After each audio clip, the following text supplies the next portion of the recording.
Un millionnaire stérile à qui il ne reste qu'une semaine à vivre parcourt les rues, soutenu par une bouteille d'oxygène, lorsqu'il trouve une petite mendiante en larmes après avoir été rejetée par des dizaines de personnes. « Monsieur, pouvez-vous me donner à manger, s'il vous plaît ?» supplie-t-elle.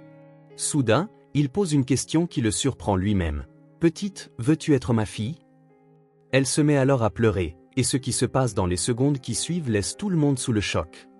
Avant de commencer l'histoire, n'oubliez pas de laisser un like et de vous abonner à la chaîne pour voir plus d'histoires comme celle-ci. La légère pluie de mars cet après-midi-là avait transformé les rues en miroirs gris, reflétant un ciel lourd qui semblait porter le poids du monde. Edward Morgan marchait lentement sur l'avenue Maple, chaque pas accompagné du doux sifflement de la bouteille d'oxygène qu'il roulait à ses côtés. À 52 ans, l'homme qui avait autrefois dirigé des empires commerciaux dépendait maintenant d'une machine pour respirer. Les mots du docteur Carter résonnaient encore dans son esprit comme une raillerie cruelle. « Je suis vraiment désolé, monsieur Morgan, mais avec la progression actuelle de la maladie, nous estimons qu'il vous reste environ une semaine. » Une semaine. 7 jours pour une vie de regrets, pour des décennies de relations sacrifiées sur l'autel du succès financier. Edward s'arrêta devant la vitrine d'un magasin de jouets, observant les poupées colorées et les petites voitures qu'il n'avait jamais achetées pour des enfants qu'il n'avait jamais eus. Sa fortune de 200 millions de dollars ne signifiait rien face à la solitude dévorante. Il avait bâti un empire, mais avait oublié de construire une famille. Maintenant, ironiquement, il avait tout l'argent du monde, mais ni le temps ni les personnes avec qui le partager. Le bruit de sanglots étouffés le tira de ses pensées mélancoliques. En se retournant, il vit une petite silhouette recroquevillée près d'un lampadaire. C'était une petite fille, pas plus de 6 ans, vêtue d'un petit manteau en lambeaux et de baskets usées qui ne protégeaient plus ses pieds du sol humide. Ses cheveux bruns étaient en désordre et des larmes coulaient sur ses joues, rougies par le froid. Edward observa quelques instants, remarquant comment les passants se dépêchaient, certains détournant délibérément le regard, d'autres feignant de ne pas la voir. Une dame élégante, chargée de sacs de course coûteux, marmonna quelque chose à propos de ses enfants des rues et accéléra le pas. Un homme en costume vérifia sa montre et continua son chemin, comme si la pauvreté infantile n'était qu'un obstacle de plus dans sa course quotidienne. La fillette leva les yeux quand Edward s'approcha. Ses yeux étaient marrons, grands et expressifs, contrastant avec la pâleur de son visage fin. Elle le fixa un moment, semblant évaluer s'il serait une autre personne à l'ignorer ou à la chasser. « Monsieur » dit-elle d'une voix tremblante, s'essuyant le nez sur la manche de son manteau. « Pourriez-vous me trouver quelque chose à manger, s'il vous plaît ? Je n'ai pas mangé depuis hier. » Edward sentit quelque chose se serrer dans sa poitrine.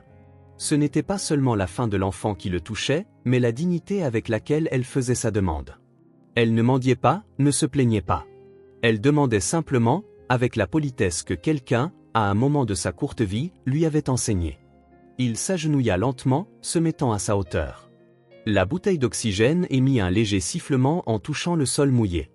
Un instant, Edward vit sa propre enfance se refléter dans ses yeux. Lui aussi avait connu la faim, la solitude, avant d'endurcir son cœur et de se jurer de ne plus jamais être vulnérable. « Comment t'appelles-tu » demanda-t-il, sa voix plus douce qu'elle ne l'avait été depuis des années. « Sophia » répondit-elle en essuyant d'autres larmes. « Ma grand-mère m'appelait Sophia. Elle est morte le mois dernier et je n'ai plus personne. » Les mots de la fillette frappèrent Edward comme un coup de poing dans l'estomac. Lui se lamentait sur sa propre solitude, tandis qu'une enfant de 6 ans affrontait le monde, complètement seule. Soudain, une question se forma dans son esprit, une question qui le surprit lui-même. « Sophia » dit-il, les mots sortant de sa bouche avant même qu'il n'ait pleinement réalisé ce qu'il disait. « Voudrais-tu être ma fille » La fillette cligna des yeux plusieurs fois, comme si elle n'était pas sûre d'avoir bien entendu. Edward, lui non plus, ne pouvait croire ce qu'il venait de demander. De toute sa vie, il n'avait jamais montré d'intérêt pour la paternité, considérant toujours les enfants comme un obstacle à ses objectifs professionnels. « Vraiment » murmura Sophia, ses yeux s'emplissant d'une lumière qu'il n'avait pas vue depuis qu'elle avait commencé à parler. « Vraiment » confirma Edward, surpris par la conviction dans sa propre voix. Sophia le regarda longuement, comme pour déchiffrer si c'était la réalité ou juste un autre rêve cruel. Puis, des larmes coulant sur son visage, mais des larmes différentes cette fois, elle hocha vigoureusement la tête. « Je peux te faire un câlin, papa ?» Edward sentit son cœur s'emballer d'une manière qu'il n'avait pas connue depuis des décennies. Le câlin de Sophia fut comme un rayon de soleil perçant des décennies d'hiver émotionnel. Édouard sentit les bras minces de la fillette s'enrouler autour de son cou. Un instant, il oublia complètement la bouteille d'oxygène, la maladie, la condamnation à mort qu'il portait. Il n'y avait que cette petite enfant qui venait de l'appeler papa. Et le sentiment étrange et merveilleux d'être nécessaire à quelqu'un. « Sortons de cette pluie », dit-il doucement, aidant Sophia à se relever. « Tu dois avoir froid. » Sophia hocha la tête, frissonnant légèrement. Édouard retira son manteau en laine italienne, qui avait coûté plus que ce que beaucoup de gens gagnaient en un mois, et en enveloppa les petites épaules de la fillette. Le manteau était immense sur elle, touchant presque le sol, mais Sophia le serra plus fort autour d'elle, inhalant l'odeur de parfum cher et de propreté. « Où allons-nous » demanda-t-elle, marchant à ses côtés, faisant de petits pas pour s'adapter à son rythme lent. « À la maison » répondit Édouard, et en prononçant ces mots, il réalisa que pour la première fois depuis des décennies, son manoir vide pourrait réellement devenir un foyer. Le taxi qui l'air était ordinaire, mais pour Sophia, il ressemblait à un palais sur roues. Elle toucha la sellerie en cuir avec révérence, regarda les vitres électriques monter et descendre comme par magie. Édouard observait chacune de ses réactions, ressentant une tendresse qu'il ne savait plus exister en lui. « Papa » dit Sophia timidement pendant le trajet. Le cœur d'Édouard fit un bond. Il n'était toujours pas habitué à ce que ce mot lui soit adressé. « Oui, ma chérie ? Je peux vraiment vivre avec toi ? Ce n'est pas juste pour aujourd'hui, n'est-ce pas ?» Édouard déglutit difficilement. Comment expliquer à une enfant de 6 ans qu'il ne lui restait qu'une semaine à vivre ? Comment dire qu'il offrait un foyer temporaire, non par choix, mais par la cruelle limitation du destin ? « Tu vivras avec moi aussi longtemps que nous pourrons être ensemble, » dit-il, choisissant ses mots avec soin. « Et je te promets que pendant ce temps, tu n'auras plus jamais faim ni ne dormiras dans la rue. » Sophia hocha la tête solennellement, comme si elle comprenait qu'il y avait des couches de sens dans ces mots qu'elle ne pouvait pas encore saisir. Le manoir d'Édouard se trouvait dans le quartier le plus exclusif de la ville, une structure imposante avec des pelouses parfaitement entretenues et une fontaine en marbre à l'entrée. Sophia sortit du taxi et resta immobile, regardant vers le haut, la bouche légèrement entr'ouverte. « C'est ici que tu vis » demanda-t-elle, incrédule. « C'est ici que nous vivons » corrigea Édouard, ressentant une satisfaction inattendue devant son émerveillement. Martha, la gouvernante qui s'occupait de la maison depuis 15 ans, ouvrit la porte avec son efficacité habituelle, mais s'arrêta net en voyant Édouard accompagné d'une enfant en haillons. « Monsieur Morgan » dit-elle, confuse. « Est-ce qu'il s'est passé quelque chose ?»« Martha, voici Sophia » dit Édouard en posant une main protectrice sur l'épaule de la fillette. « C'est ma fille, et à partir d'aujourd'hui, elle vivra avec nous. » Martha cligna des yeux plusieurs fois, traitant clairement l'information. En 15 ans de service auprès d'Édouard, elle n'avait jamais vu le moindre signe de son intérêt pour les enfants ou la famille. Mais quelque chose dans le ton de son employeur, dans la façon dont il regardait la fillette, la fit simplement hocher la tête. « Bien sûr, monsieur. Je vais préparer une des chambres d'amis. »« La chambre bleue » précisa Édouard. « Celle qui donne sur le jardin. » Sophia suivit Édouard à travers le hall d'entrée, ses yeux écarquillés absorbant chaque détail. Le lustre en cristal, l'escalier en marbre, les peintures sur les murs. Tout était plus grand, plus lumineux et plus propre que n'importe quel endroit où elle avait jamais été. « As-tu faim » demanda Édouard. Sophia hocha timidement la tête. Édouard se dirigea vers la cuisine, pour la première fois depuis des années, ouvrit personnellement le réfrigérateur. Il ne savait pas cuisiner, il avait toujours eu du personnel pour cela. Mais il trouva de quoi préparer un simple sandwich. Pendant qu'il préparait maladroitement le goûter, Sophia s'assit sur un tabouret au comptoir, balançant ses petites jambes qui n'atteignaient pas le sol. « Papa » dit-elle encore. « Pourquoi m'as-tu choisi ? Il y avait d'autres enfants dans la rue. » Édouard arrêta de trancher la tomate et la regarda. Comment expliquer que ce n'était pas un choix rationnel, mais quelque chose qui avait jailli du plus profond de son âme ? Comment dire qu'au moment où il l'avait vue, il avait reconnu sa propre solitude reflétée dans ses yeux ? Parfois, dit-il lentement, les gens se trouvent exactement au moment où ils ont le plus besoin l'un de l'autre. Sophia considéra cette réponse avec un sérieux d'adulte. « J'ai prié pour que grand-mère envoie quelqu'un pour s'occuper de moi, dit-elle. Je crois qu'elle t'a envoyé. » Édouard sentit une étrange émotion monter dans sa gorge. Il ne croyait pas à la prière, à l'intervention divine ou à quoi que ce soit qui ne pouvait être quantifié sur des bilans financiers. Mais en regardant Sophia, avec ses yeux pleins de foi simple et de gratitude, il commença à remettre en question ses certitudes datées. Le sandwich était prêt, de travers et inégalement garni, mais fait avec amour. Sophia le reçut comme si c'était le repas le plus précieux du monde, mangeant lentement, savourant chaque bouchée. « C'est bon ?» demanda Édouard, anxieux. « C'est le meilleur sandwich que j'ai jamais mangé de ma vie », répondit sincèrement Sophia. À cet instant, Édouard comprit quelque chose de fondamental. Peut-être n'était-il pas trop tard pour apprendre à être un père. La première nuit de Sophia au manoir fut une révélation pour tous les deux. Édouard avait demandé à Martha de préparer la chambre bleue avec le meilleur linge, mais quand il alla vérifier si la fillette était installée, il la trouva assise au centre du lit king size, paraissant minuscule au milieu de tant de luxe. « Tu n'arrives pas à dormir ?» demanda-t-il, appuyé contre le cadre de la porte avec la bouteille d'oxygène à ses côtés. Sophia secoua la tête, regardant la chambre avec un mélange d'émerveillement et d'insécurité. « C'est trop grand, murmura-t-elle.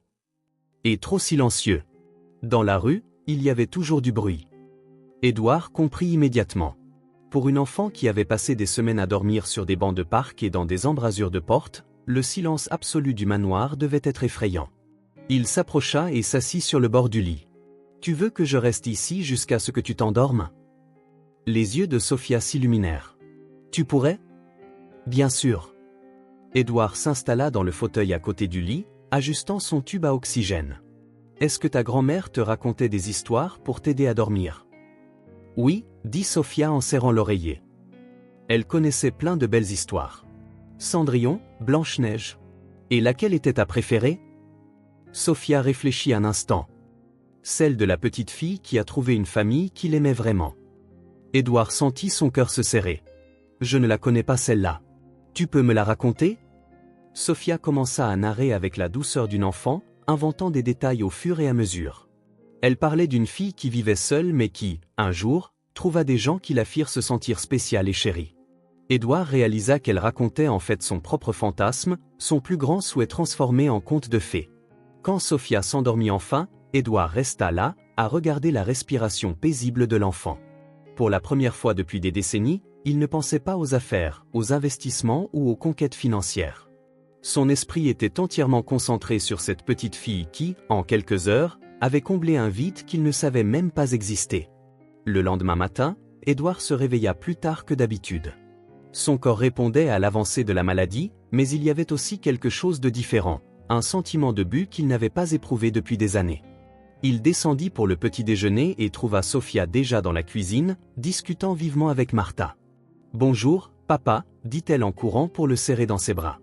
Édouard lui rendit son étreinte, inhalant l'odeur douce des cheveux propres de Sophia. Martha avait baigné la fillette et lui avait trouvé des vêtements convenables dans une armoire qu'elle gardait pour ses nièces qui venaient parfois en visite. « Comment as-tu dormi, ma chérie ?»« Très bien. Le lit est aussi doux qu'un nuage. » Sophia retourna à table, où Martha avait préparé un petit déjeuner digne d'un hôtel 5 étoiles. Fruits frais, pain varié, jus naturel, gâteau fait maison. Édouard regardait, fasciné, Sophia observait chaque élément sur la table avec révérence. Elle ne se jetait pas sur la nourriture comme le ferait une enfant affamée. Au contraire, elle savourait chaque bouchée, fermait les yeux pour mieux goûter, remerciait Martha à plusieurs reprises. « Sophia, » dit Édouard en s'asseyant à côté d'elle. « Aujourd'hui, nous allons faire des choses importantes. Nous irons au centre commercial pour t'acheter des vêtements, puis nous devons aller au bureau du greffier pour commencer les papiers d'adoption. » Le mot « adoption » remplit de larmes de joie les yeux de Sophia. « Ce sera officiel ? J'aurai ton nom de famille ? Si tu le veux, tu seras Sophia Morgan. » Sophia répéta le nom plusieurs fois, comme pour tester sa sonorité. Sophia Morgan. J'aime bien. Au centre commercial, Édouard découvrit un tout nouveau monde. Il n'était jamais entré dans un magasin de vêtements pour enfants, n'avait jamais regardé une enfant choisir des robes et des chaussures. Sophia était prudente avec chaque article, demandant le prix de tout, soucieuse de ne pas trop dépenser l'argent de son nouveau père. « Ma chérie, » dit Édouard en s'agenouillant à sa hauteur. « Tu n'as pas à te soucier de l'argent. Tu peux choisir tout ce que tu veux. Mes grands-mères disaient toujours qu'il faut faire attention avec l'argent des autres. » Édouard sourit. La grand-mère de Sophia avait élevé une fille avec des principes solides, même dans la pauvreté. Ce n'est plus l'argent des autres. C'est le nôtre, celui de notre famille. Le mot-clé, famille, fit sourire Sophia d'une manière qui illumina tout son visage. Elle choisit des vêtements simples mais de bonne qualité, demandant toujours l'avis d'Édouard, qui se découvrit des opinions étonnamment fermes sur ce qui allait bien à sa fille. Dans le magasin de jouets, Édouard s'attendait à ce que Sophia se déchaîne, choisissant tout ce qui lui tombait sous la main. Au lieu de cela, elle parcourut lentement les allées, touchant doucement les jouets comme s'ils étaient des trésors précieux. « Je peux en choisir un seul ?» demanda-t-elle. Édouard rit. « Tu peux en choisir autant que tu veux. » Sophia réfléchit longuement et choisit finalement une simple poupée aux cheveux bruns. « Elle me ressemble, » expliqua-t-elle. « Et elle a l'air d'avoir besoin d'une famille aussi. » Au bureau du greffier, les choses se compliquèrent. Le fonctionnaire expliqua que les processus d'adoption étaient complexes, impliquant des travailleurs sociaux, des évaluations psychologiques et des périodes d'adaptation. Édouard sentit le temps lui filer entre les doigts comme du sable. « Y a-t-il un moyen d'accélérer le processus ?» demanda-t-il, essayant de garder sa voix calme. « Dans des cas spéciaux, avec une justification médicale ou sociale. » Commença le greffier. Édouard prit une décision qui allait tout changer.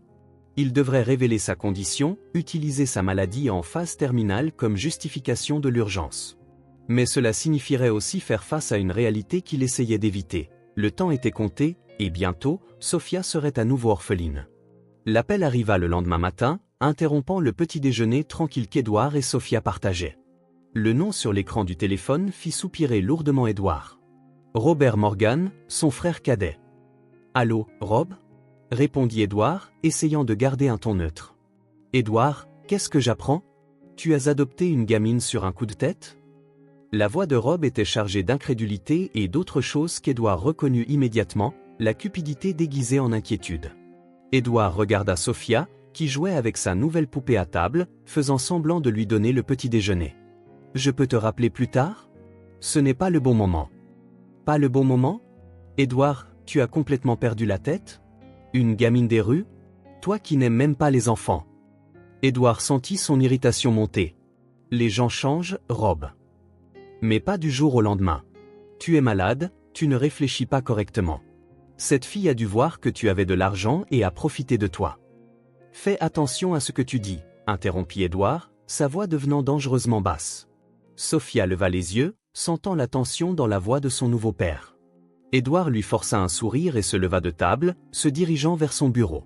« Édouard, sois raisonnable, » continua Rob. « Tu as une entreprise, une immense fortune. Tu ne peux pas prendre de décisions importantes basées sur le sentimentalisme. Quelle garantie avons-nous que cet enfant n'a pas été briefé par quelqu'un pour profiter de toi? Elle a 6 ans, Rob. Exactement. Et qui est derrière elle? Qui l'a mise sur ton chemin? Tu y as pensé? Édouard n'y avait pas pensé, et la graine du doute que Rob plantait trouva un terrain fertile dans son esprit orienté vers les affaires. Toute sa vie avait été bâtie sur la suspicion, l'analyse des risques et la méfiance. C'est ainsi qu'il s'était protégé dans le monde des affaires. « Je passe cet après-midi, » dit Rob. « Nous devons parler en personne. Et j'amène mon avocat. » Ce n'est pas nécessaire. Si, ça l'est. Si tu es vraiment déterminé à aller jusqu'au bout, faisons-le au moins correctement. Vérification des antécédents, accord de protection des actifs, clause de réversion. Édouard raccrocha et s'assit lourdement dans son fauteuil de bureau. La bouteille d'oxygène siffla doucement alors qu'il prenait une profonde inspiration, essayant de traiter la conversation. Rob avait touché de vieilles blessures, réactivé des défenses qu'Édouard pensait avoir abandonnées depuis sa rencontre avec Sophia. « Papa ?» La petite voix de Sophia le ramena au présent. Elle se tenait à la porte du bureau, tenant sa poupée. « Ça va? Tu as l'air triste. » Édouard lui fit signe de s'approcher, et elle grimpa sur ses genoux avec le naturel d'une enfant qui se sentait déjà en sécurité. Il la serra à nouveau dans ses bras, inhalant cette odeur douce et propre qui devenait son parfum préféré. « Parfois, les gens ne comprennent pas quand on fait les choses avec le cœur, » dit-il prudemment. Sophia hocha la tête sérieusement. Grand-mère disait, certaines personnes ne savent compter que l'argent, mais elles ne savent pas compter l'amour. La profonde simplicité de l'observation frappa Édouard comme un éclair. Sophia, à 6 ans, avait mieux cerné l'essence de Rob que lui-même n'y était parvenu en des décennies de vie de famille. Plus tard dans la journée, Rob arriva, accompagné de M. Silverman, son avocat personnel. Édouard les regarda depuis la fenêtre. Rob, à 48 ans, conservait toujours la carrure athlétique et le sourire charmeur qu'il avait toujours utilisé pour obtenir ce qu'il voulait. Monsieur Silverman était un homme mince et nerveux, portant une mallette pleine de documents qui semblaient peser plus que lui. « Sophia, dit Edward, et si tu allais jouer dans le jardin avec Martha? Papa doit parler à des gens ennuyeux. » Sophia gloussa. « Les gens ennuyeux existent vraiment? » Malheureusement, oui. Elle lui fit un bisou sur la joue et s'enfuit en courant, sa poupée se balançant à son bras. Édouard la regarda partir, ressentant un mélange de fierté et de protectionnisme qu'il ne savait pas exister. Quand Rob et M. Silverman entrèrent dans le bureau, Édouard était prêt pour la bataille. « Édouard », Rob ouvrit les bras théâtralement. « Tu as une mine affreuse, mon frère. Cette maladie te consume. »« Merci de ta sollicitude », répondit sèchement Édouard. Monsieur Silverman ouvrit sa mallette et commença à étaler des documents sur le bureau. « Monsieur Morgan, nous avons préparé quelques documents de précaution. Rien contre l'enfant, bien sûr, mais des protections nécessaires pour votre patrimoine. » Édouard examina les papiers, des contrats prénuptiaux adaptés pour une adoption, des clauses limitant l'accès de Sophia à l'héritage jusqu'à ses 30 ans, des vérifications d'antécédents qui s'étendraient à toute personne ayant eu un contact avec la fillette. « Vous avez transformé une adoption en transaction commerciale, dit Édouard en repoussant les papiers. « C'est exactement ce que c'est, explosa Rob. Tu crois que l'amour est gratuit? Cette fille est apparue de nulle part au moment exact où tu es le plus vulnérable, et tu ne vois pas de problème à ça? » À ce moment-là, Sophia apparut à la fenêtre du jardin, saluant joyeusement Édouard. Elle avait trouvé un papillon et essayait de le lui montrer. Son sourire était authentique, sans la moindre trace de malice ou d'intérêt matériel. « Regarde-la, dit Rob en suivant le regard d'Édouard. Calculatrice depuis son plus jeune âge. Je parie qu'elle sait exactement combien tu vaux. » Édouard se leva lentement, s'appuyant sur sa bouteille d'oxygène. « Tu as 10 secondes pour sortir de ma maison. » « Ed, sois raisonnable. 5 secondes. » Rob et M. Silverman rassemblèrent rapidement leurs documents. « Ce n'est pas fini, Édouard, dit Rob à la porte. Tu es malade, tu n'es pas en état de prendre des décisions importantes. S'il le faut, je contesterai ta capacité mentale devant un tribunal. » Quand ils partirent, Édouard se rassit, sentant le poids de la menace. Rob ne bluffait pas.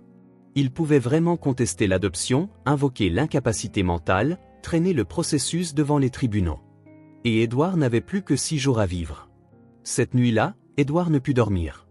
Il resta assis dans le fauteuil de la chambre de Sophia, la regardant dormir paisiblement, serrant sa poupée dans ses bras.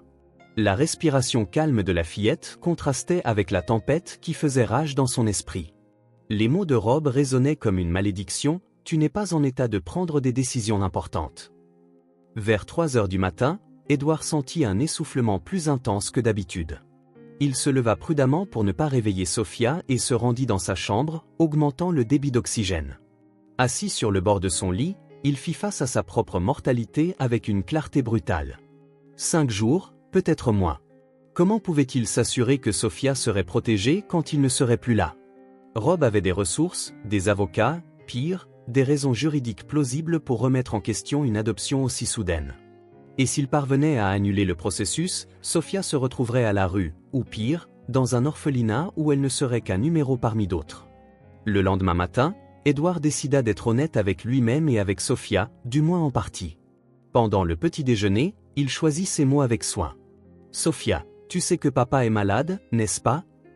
La fillette arrêta de manger et le regarda avec ses grands yeux expressifs. « Je sais, c'est pour ça que tu as besoin de ce tube pour respirer. » « C'est un peu plus grave qu'il n'y paraît, » dit Édouard, surpris de son propre courage.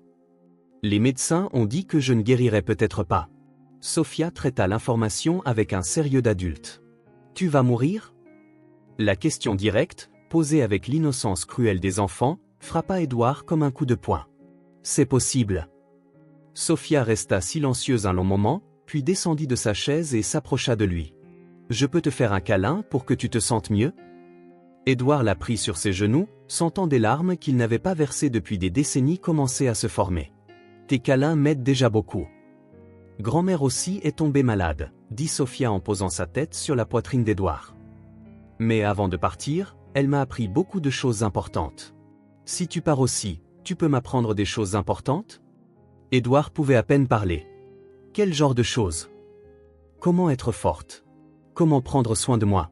Comment me souvenir qu'on m'aime même quand je suis seule? À cet instant, Édouard comprit qu'il ne sauvait pas seulement Sophia. Elle le sauvait aussi, lui apprenant l'amour inconditionnel, la beauté de la simplicité, ce qui comptait vraiment dans la vie. Le téléphone sonna, interrompant le moment. C'était le docteur Carter, le médecin d'Édouard. « Monsieur Morgan, je dois vous voir aujourd'hui. Les derniers tests montrent une progression plus rapide de la maladie.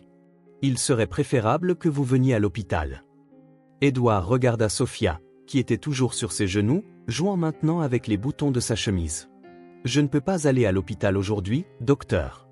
J'ai des engagements importants. » « Monsieur Morgan, vous devez comprendre la gravité? » « Je comprends parfaitement.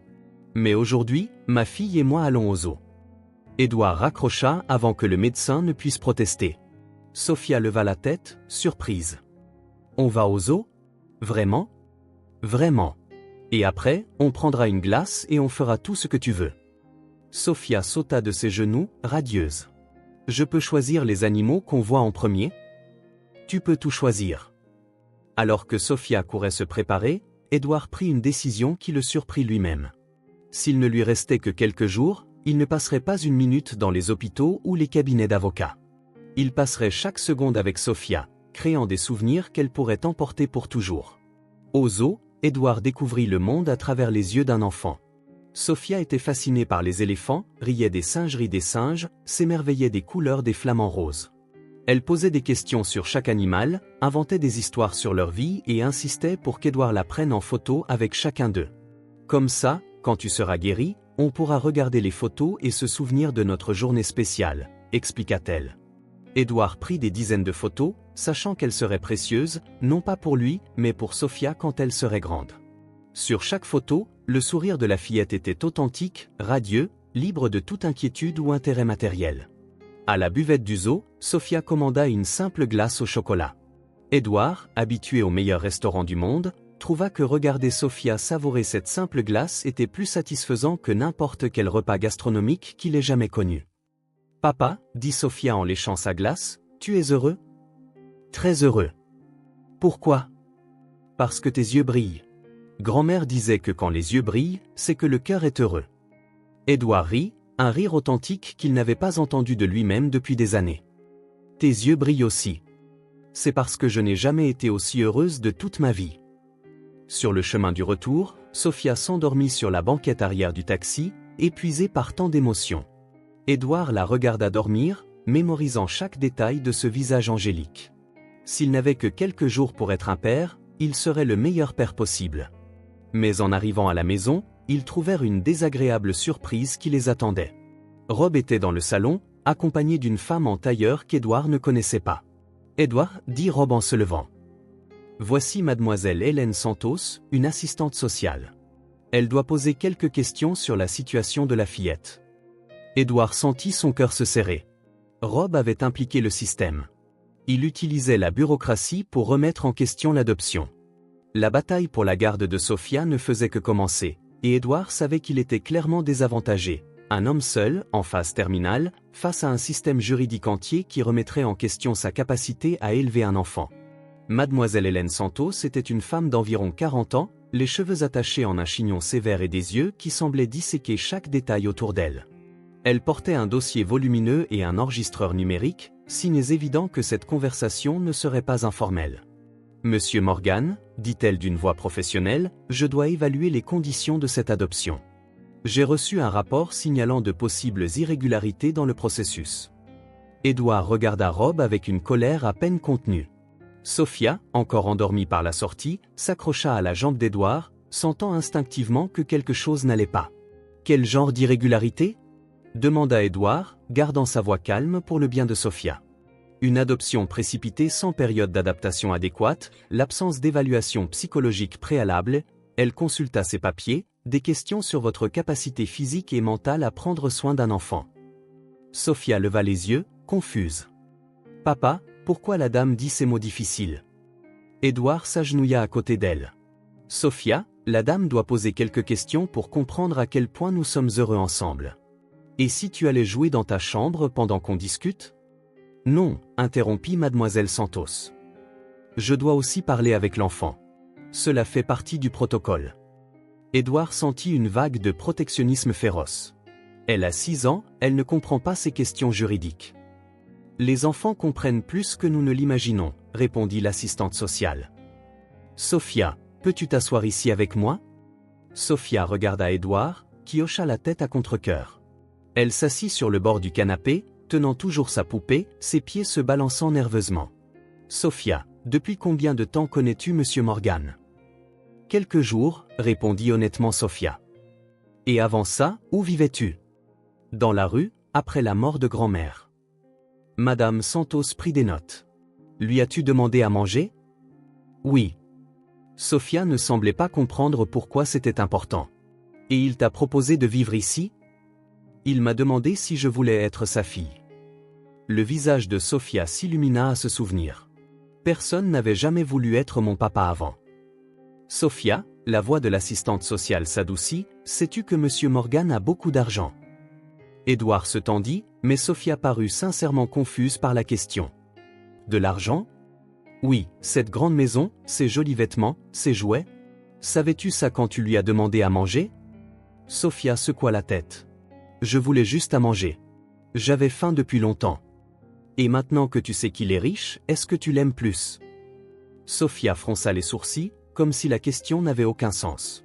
Je l'aime parce que c'est mon papa. Parce qu'il me fait des câlins, il me raconte des histoires et ses yeux brillent quand il me sourit. Mademoiselle Santos parut surprise par la réponse. Tu n'aimes pas les choses qu'il t'achète? Si, dit simplement Sophia. Mais je l'aimerais même s'il n'achetait rien. Grand-mère n'avait pas d'argent, mais je l'aimais très fort. Édouard sentit sa poitrine se gonfler de fierté. Sophia, avec son honnêteté enfantine, démantelait toutes les suspicions d'intérêt matériel. Monsieur Morgan, Mademoiselle Santos se tourna vers lui, puis-je vous parler en privé? Édouard demanda à Sophia d'aller jouer dans le jardin avec Martha. Une fois seule, l'assistante sociale alla droit au but. Vous êtes malade. En phase terminale, d'après les informations que j'ai reçues. Édouard regarda Rob, qui évitait son regard. C'est vrai. Et vous avez jugé approprié d'adopter un enfant en sachant que vous la laisserez à nouveau orpheline bientôt? La question frappa Édouard comme une balle. C'était exactement le doute qui le tourmentait depuis qu'il avait pris la décision. J'ai pensé que quelques jours d'amour véritable valaient mieux qu'une vie d'abandon, dit-il doucement. Mais avez-vous pensé au traumatisme que cela causera à l'enfant? Elle a déjà perdu sa grand-mère. Maintenant, elle s'attachera à vous et vous perdra aussi. Édouard se leva, marchant jusqu'à la fenêtre d'où il pouvait voir Sophia jouer dans le jardin. Elle avait trouvé un papillon et essayait de faire parler sa poupée avec lui. Mademoiselle Santos, dit-il sans se retourner, avez-vous des enfants? Oui, 2. Si vous saviez qu'il ne vous restait qu'une semaine avec eux, choisiriez-vous de passer cette semaine à leur montrer de l'amour, ou vous éloigneriez-vous pour éviter qu'ils ne souffrent de votre départ? Mademoiselle Santos resta silencieuse un long moment. C'est différent. Mes enfants me connaissent déjà, ils ont une base affective solide. Sophia n'avait rien. Absolument rien. Édouard se tourna vers elle. Maintenant, elle a quelqu'un qui l'aime inconditionnellement. Quelqu'un qui ferait n'importe quoi pour la protéger. Est-ce que ça ne vaut pas une semaine? Et après, quand vous mourrez? Elle retourne à la rue? Non. Édouard ouvrit un tiroir et en sortit des documents qu'il avait préparés la veille. J'ai créé un fonds fiduciaire qui garantira l'éducation, le logement et les soins de Sophia jusqu'à ses 18 ans. Après cela, elle recevra un héritage qui la soutiendra toute sa vie. Rob intervint pour la première fois. L'argent ne remplace pas une figure paternelle stable. Et quelle est ta proposition, Rob? Édouard se tourna vers son frère. Que je l'abandonne maintenant? Qu'elle retourne dans la rue? Qu'elle soit placée dans une famille convenable par les voies appropriées. Dans une file d'attente d'adoption qui pourrait prendre des années, passant de famille d'accueil en famille d'accueil. Mademoiselle Santos interrompit la dispute. J'ai besoin de plus de temps pour évaluer la situation. D'ici là, Sophia sera placée en garde temporaire de l'État. Non. Le mot sortit de la bouche d'Édouard avec une force qui surprit tout le monde. Elle reste avec moi. Monsieur Morgan, ce n'est pas un choix. C'est la procédure standard dans les cas douteux. Il n'y a rien de douteux dans l'amour que je ressens pour ma fille. Mademoiselle Santos soupira. J'ai 20 ans d'expérience, Monsieur Morgan. J'ai vu de nombreuses situations qui semblaient être de l'amour véritable se révéler être autre chose. Je dois protéger l'enfant. À cet instant, Sophia entra en courant, tenant une fleur qu'elle avait cueillie dans le jardin. « Papa, c'est pour toi. » Elle offrit la petite fleur jaune avec un sourire radieux. Édouard accepta la fleur, et Sophia remarqua qu'il avait l'air triste. « Pourquoi es-tu triste? La fleur n'est pas jolie? » « La fleur est parfaite, ma chérie. » Sophia se tourna vers Mademoiselle Santos. « Madame, vous pouvez rendre mon papa heureux à nouveau? Il était heureux aux eaux. » La question innocente de l'enfant créa un silence pesant dans la pièce. Madame Santos regarda Sophia, puis Édouard, clairement partagé entre son protocole professionnel et ce que ses yeux voyaient. « J'ai besoin de plus de temps, » dit-elle finalement en rassemblant ses documents. « Je reviendrai demain avec la décision. » Quand elle partit, Édouard serra Sophia dans ses bras, sachant que c'était peut-être l'un des derniers câlins qu'ils pourraient partager en tant que père et fille. Cette nuit-là, Édouard ne put cacher son anxiété à Sophia. Pendant le dîner, elle le regarda pousser la nourriture dans son assiette, la bouteille d'oxygène sifflant plus fréquemment que d'habitude. « Papa, tu es inquiet à cause de la dame qui est venue aujourd'hui. » Édouard essaya de sourire. « Un peu. Elle va m'emmener ?» La question directe fit s'étouffer Édouard.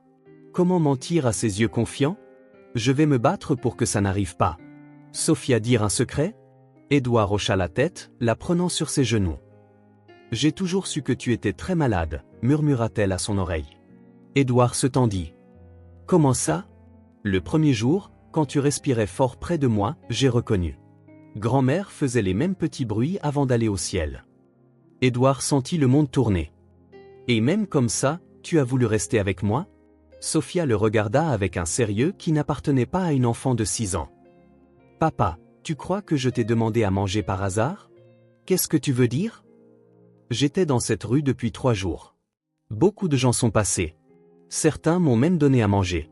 Mais quand je t'ai vu, avec ce tube et ce visage triste, j'ai su. » « Su quoi? » « Que tu avais autant besoin de moi que moi de toi. » Édouard sentit des larmes couler sur son visage.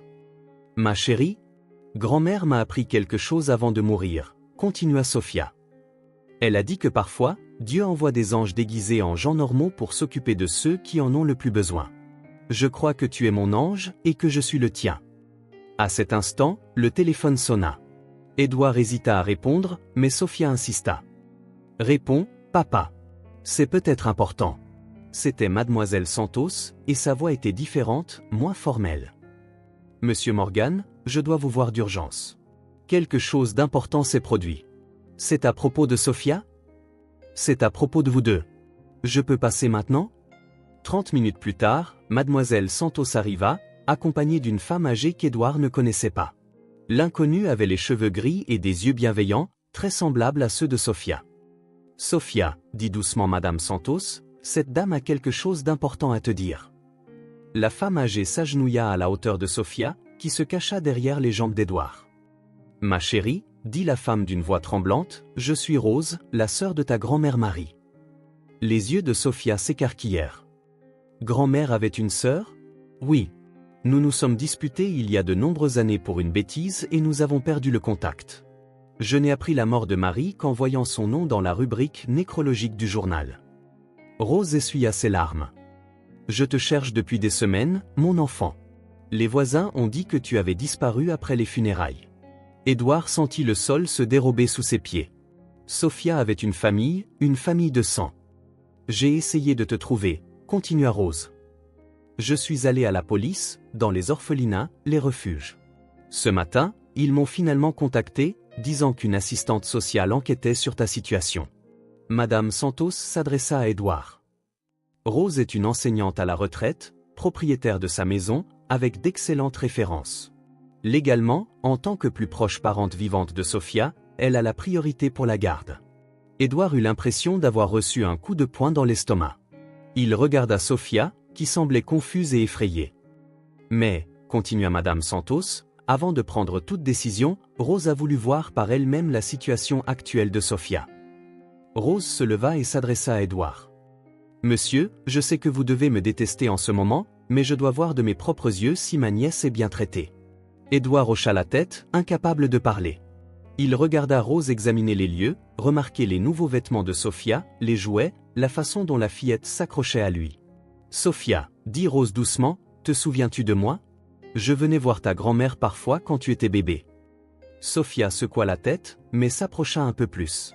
« Ta grand-mère parlait beaucoup de toi dans les lettres que nous échangions, » continua Rose.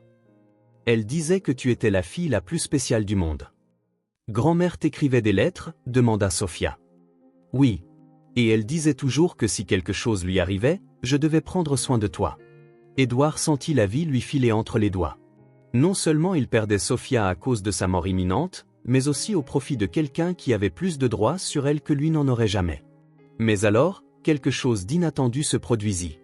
Sophia se tourna vers Rose et demanda « Veux-tu être ma grand-tante » Rose sourit. « Bien sûr, ma chérie. Et lui, il peut toujours être mon papa ?» Rose regarda Édouard, surprise. « Ma chérie, si je t'emmène vivre avec moi ?»« Je ne veux pas y aller, » dit fermement Sophia.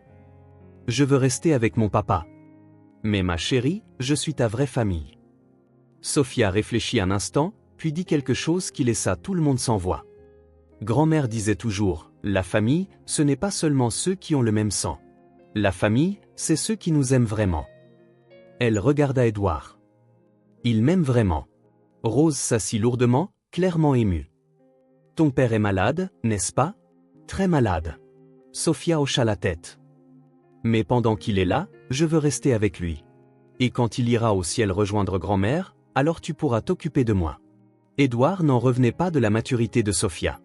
Elle avait trouvé une solution à laquelle même les adultes n'avaient pas pensé. Rose regarda Édouard longuement. Combien de jours les médecins vous ont-ils donné, à l'origine? Une semaine. Aujourd'hui, c'est le 4e jour. Et que comptez-vous faire pendant les jours restants? Aimer ma fille du mieux que je peux. Rose se leva et tendit la main à Édouard. Alors, nous avons un accord. Je resterai ici pour mieux connaître Sophia et aider là où c'est nécessaire. Le moment venu, elle ne sera pas seule. Madame Santos, qui avait assisté à toute la scène en silence, prit enfin la parole. C'est peut-être la solution la plus non conventionnelle que j'ai jamais vue, mais aussi la plus humaine. Sophia courut serrer Édouard dans ses bras. Maintenant, j'ai un papa et une grand-tante. Nous sommes une vraie famille. Édouard serra Sophia dans ses bras, regardant Rose avec une gratitude infinie. Contre toute attente, une solution avait émergé. Sophia ne serait pas seule quand il serait parti, mais elle ne serait pas non plus séparée de lui pendant les jours précieux qui lui restaient. Pour la première fois depuis son diagnostic, Édouard ressentit quelque chose de semblable à la paix. Dans les jours qui suivirent, le manoir d'Édouard se transforma en un véritable foyer pour la première fois depuis des décennies. Rose s'installa dans la chambre d'amis à côté de celle de Sophia et instaura rapidement une routine qui apporta de l'ordre et de la chaleur à la maison qui avait toujours été froide et silencieuse. Édouard regardait, fasciné, Rose interagir avec Sophia. Il y avait chez elle un naturel maternel qu'il ne posséderait jamais, mais il réalisa aussi que sa relation avec la fillette était unique et irremplaçable. Sophia les traitait différemment. Avec Rose, elle était plus spontanée, posait des questions sur sa grand-mère, écoutait des histoires de famille. Avec Édouard, elle était plus protectrice, remarquait quand il était fatigué, lui apportait de l'eau sans qu'il le demande. « Elle sent que tu as besoin d'elle », expliqua Rose un matin alors qu'ils prenaient le café ensemble. Sophia dormait encore. C'est un instinct maternel, même si elle est si jeune. « Et c'est une bonne ou une mauvaise chose ?» demanda Édouard, ajustant son débit d'oxygène. « C'est de l'amour », dit simplement Rose. « Et l'amour n'est jamais mauvais, même quand il fait mal. » Édouard avait commencé à comprendre que Rose n'était pas seulement une solution pratique pour l'avenir de Sophia. C'était une femme sage qui avait perdu son mari 5 ans auparavant et n'avait pas d'enfant. Marie, la grand-mère de Sophia, avait été sa seule famille proche, et elle portait la culpabilité de ne pas s'être réconciliée avec sa sœur avant sa mort. « Pourquoi vous êtes-vous disputés ?» demanda Édouard un après-midi alors qu'il regardait Sophia jouer dans le jardin avec Rose. « L'orgueil, admit Rose. Marie voulait me prêter de l'argent quand je traversais des difficultés financières. Je me suis senti humilié, j'ai dit des choses terribles, et aucune de nous n'a eu le courage de faire le premier pas vers la réconciliation. Et maintenant? Maintenant, je sais que 10 ans de silence valaient bien moins que des excuses. Rose regarda Édouard. Parfois, l'orgueil nous vole ce qu'il y a de plus précieux dans la vie. Édouard comprit qu'elle parlait aussi de lui, des relations qu'il avait sacrifiées, de la famille qu'il n'avait jamais construite parce qu'il était toujours concentré à prouver sa valeur par le succès matériel. Cet après-midi-là, Rob réapparut. Mais cette fois, sa présence n'apporta pas l'attention habituelle. Rose le salua avec la courtoisie ferme d'une enseignante expérimentée, et Édouard réalisa que son frère était désarmé face à cette femme petite mais déterminée. « Alors, vous allez jouer à la famille tous les trois ?» dit Rob avec son sarcasme habituel. « Nous ne jouons pas, » répondit calmement Rose. « Nous sommes une famille. » Rob se tourna vers Édouard. « Ne penses-tu pas que tu compliques encore plus les choses ? Maintenant, tu as une femme âgée qui s'attache aussi à la fillette. Rose est la grand-tante de Sophia. Elle a plus de droits sur elle que n'importe lequel d'entre nous. C'est exactement mon argument. Pourquoi ne laisses-tu pas simplement la femme prendre l'enfant et mettre fin à cette situation ? Sophia, qui jouait à proximité, entendit la conversation et s'approcha. « Oncle Rob, pourquoi tu ne m'aimes pas ?» Rob resta sans voix. Sophia le fixait avec l'honnêteté directe des enfants, sans malice, juste une curiosité sincère. « Ce n'est pas que je ne t'aime pas. C'est parce que tu as peur que je prenne l'argent de papa ?» Édouard essaya d'intervenir, mais Rose l'arrêta d'un geste, intéressé par la réponse de Rob. « C'est plus compliqué que ça, » dit Rob, visiblement mal à l'aise. « Grand-mère disait toujours que quand quelqu'un est en colère contre nous sans raison, c'est qu'il a peur de quelque chose, » dit Sophia. « De quoi as-tu peur ?» Rob regarda Édouard, puis Rose, et enfin Sophia. Un instant, ses défenses semblèrent s'effondrer. « J'ai peur que mon frère se fasse avoir, » dit-il. Et pour la première fois, il parut sincère. « Avoir ? Comment ? Que quelqu'un profite de lui parce qu'il est malade et seul. » Sophia considéra cela sérieusement. « Tu penses que je vais faire du mal à mon papa ? Je ne te connais pas. » Sophia tendit sa petite main à Rob. « Tu veux me connaître ? Je peux te montrer mes jouets. » Rob regarda la main tendue comme si c'était un serpent. Édouard était prêt à intervenir, s'attendant à ce que son frère rejette cruellement l'enfant. Mais quelque chose d'inattendu se produisit. Rob prit la main de Sophia. « D'accord, tu peux me montrer tes jouets. » Alors que Sophia conduisait Rob dans sa chambre, Rose murmura à Édouard, « Les enfants ont un pouvoir spécial pour désarmer même les cœurs les plus durs. » Dans la chambre de Sophia, Rob fut bombardé d'histoires sur chaque jouet, chaque tenue, chaque aventure qu'elle avait vécue ces derniers jours. Sophia lui montra les photos du zoo, lui parla de la glace, de la façon dont Édouard lui avait appris à faire du vélo dans le jardin. « Et ça, » dit-elle en prenant un dessin qu'elle avait fait, « c'est notre portrait de famille. » Rob examina le dessin. Il y avait 4 personnages, Sophia au centre, Édouard avec sa bouteille d'oxygène, Rose avec un grand sourire, et étonnamment, un 4e personnage à côté d'eux. « Qui est-ce » demanda Rob en pointant le personnage supplémentaire. « C'est toi, » dit naturellement Sophia. « Tu fais aussi partie de la famille. » Rob resta silencieux un long moment, regardant le dessin. « Je ne suis pas très gentil avec vous tous. Grand-mère disait que les gens en colère ont juste besoin de plus d'amour, » dit Sophia. « Tu veux plus d'amour » C'était la question la plus simple et la plus dévastatrice que Rob ait jamais entendue. Il s'assit lourdement sur le petit lit de Sophia, tenant le dessin.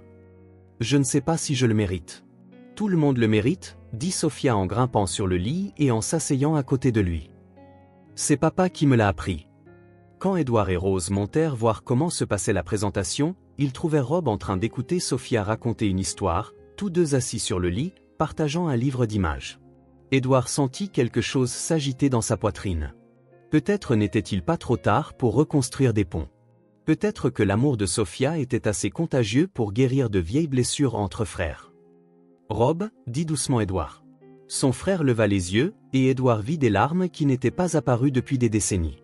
« Elle m'a mis dans le dessin de la famille, » dit Rob en montrant le papier. « Parce que tu es de la famille, » dit Édouard en lui tendant la main. Rob la prit, et pour la première fois depuis des années, les frères se serrèrent dans les bras. Sophia applaudit, radieuse. « Maintenant, nous sommes une vraie famille, au complet. » Édouard regarda la pièce, Sophia sautant de joie, Rose essuyant des larmes d'émotion, Rob tenant le dessin d'une enfant comme si c'était un trésor. En quelques jours, cette petite fille avait accompli ce qu'il n'avait pas réussi en des décennies, créer une famille, unie par l'amour. Le 6e jour arriva avec un matin doré qui semblait bénir cette famille improbable. Édouard se réveilla en se sentant étonnamment bien, avec plus d'énergie qu'il n'en avait eu depuis son diagnostic. Sophia était dans son lit, dormant à côté de lui, une pratique devenue routinière ces dernières nuits quand elle sentait qu'il était plus faible. « Papa » murmura-t-elle en ouvrant les yeux, « comment vas-tu aujourd'hui » ? « Mieux » dit Édouard, et ce n'était pas un mensonge. « Beaucoup mieux. » Sophia sourit et se blottit plus près de lui. « J'ai demandé à Dieu de te donner une journée spéciale aujourd'hui, et on dirait qu'il a répondu à ta prière. » Ils descendirent pour le petit déjeuner main dans la main et trouvèrent Rose et Rob déjà dans la cuisine. La présence de Rob était encore surréaliste pour Édouard. Son frère avait passé la nuit au manoir, dans la chambre qu'il avait occupée dans son enfance, et pour la première fois depuis des décennies, ils avaient parlé comme une famille. « Bonjour, la famille » dit joyeusement Sophia, saluant chacun d'eux d'un baiser. Rob sourit, un sourire authentique qu'Édouard n'avait pas vu depuis des années. « Bonjour, princesse. » Pendant le petit déjeuner, Sophia fit une annonce importante. « Aujourd'hui, je veux faire quelque chose de spécial pour tout le monde. »« Que as-tu en tête » demanda Rose. « Je veux cuisiner pour vous. Grand-mère m'a appris à faire des biscuits. » Édouard ouvrit la bouche pour protester, Sophia était trop jeune pour utiliser le four, mais Rose le fit taire d'un regard. « Quelle merveilleuse idée ! Je vais t'aider. » Ce qui suivit fut l'une des matinées les plus heureuses qu'Édouard ait jamais vécues. La cuisine se transforma en un champ de bataille sucré, avec de la farine éparpillée partout, Sophia dirigeant les opérations comme un chef déterminé, Rose et Rob suivant ses instructions avec une gravité feinte. Édouard regardait depuis la table de la cuisine, riant jusqu'à en avoir mal à la poitrine, une bonne douleur, différente de celle que sa maladie provoquait. Sa bouteille d'oxygène était là, mais elle semblait moins nécessaire à ce moment-là. « Papa, tu dois goûter la pâte » insista Sophia, lui tendant une cuillère barbouillée. Édouard goûta et fit une grimace exagérée d'approbation. « C'est la meilleure pâte que j'ai jamais goûtée. C'est parce qu'elle est faite avec amour » dit Sophia, répétant une phrase qu'elle avait clairement apprise de sa grand-mère. Rob, couvert de farine de la tête aux pieds, riait d'une manière qu'Édouard n'avait pas vue depuis l'enfance. « Quand est-ce que nous avons fait quelque chose comme ça ensemble pour la dernière fois » demanda-t-il. Édouard réfléchit. « Jamais. Nous n'avons jamais rien fait de tel, alors nous créons de nouveaux souvenirs, dit Rose, façonnant des biscuits avec Sophia. Pendant que les biscuits cuisaient, Sophia décida qu'il devrait faire un pique-nique dans le jardin. Martha aida à préparer des sandwichs, Rose fit de la limonade et Rob, de manière surprenante, suggéra de construire un fort improvisé avec des draps. « Tu sais construire des forts » demanda Sophia, impressionnée. « Ton père et moi en faisions quand nous étions petits, dit Rob en regardant Édouard.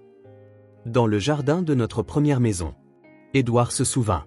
Ils avaient été des enfants, une fois, avant que la vie ne les transforme en adversaires dans la course au succès. « Tu peux m'apprendre » demanda Sophia. Rob passa tout l'après-midi à apprendre à Sophia comment faire des nœuds, tendre des cordes et construire un fort solide.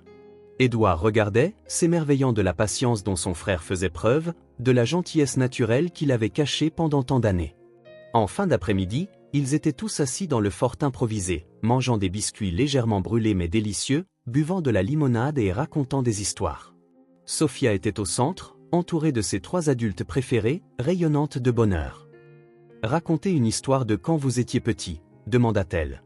Édouard et Rob échangèrent un regard. Il y avait peu de moments heureux à raconter, leur enfance avait été marquée par la pauvreté, par la lutte de leur mère célibataire pour élever 2 fils. « Il y a eu un Noël » commença lentement Édouard, où nous n'avions pas d'argent pour des cadeaux. Rob hocha la tête, se souvenant. Notre mère était si triste. Mais nous avons décidé de nous fabriquer des cadeaux l'un pour l'autre, continua Édouard. J'ai fait une petite voiture en bois pour Rob avec des chutes de bois que j'ai trouvées. Et moi, j'ai fait un livre d'histoire pour Édouard, dit Rob. Je l'ai dessiné et écrit moi-même. Sophia écoutait avec des yeux brillants. Et vous avez aimé les cadeaux ? C'étaient les meilleurs cadeaux que nous ayons jamais reçus, dirent les 2 frères en même temps, puis ils rirent de leur synchronisation. Notre mère a pleuré quand elle les a vus, se souvint Édouard. Elle a dit que nous étions les fils les plus spéciaux du monde. Qu'est-ce qui lui est arrivé ? demanda doucement Sophia. Elle est morte quand nous étions adolescents, dit tristement Rob. Et après ça, nous nous sommes éloignés. Chacun a suivi son propre chemin.